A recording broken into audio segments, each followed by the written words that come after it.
Yun mga idol, what's up, what's up? Today is Friday.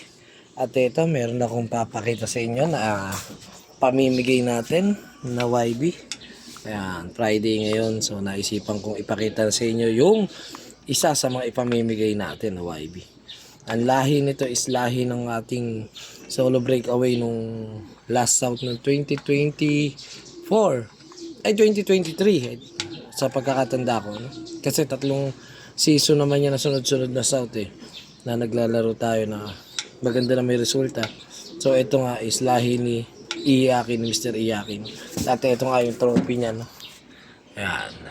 Lap champion. Ayan. Second lap, Unisan Quezon, Younger category. Ayan, lap champion. Tapos lap champion, YBOB. Ayan.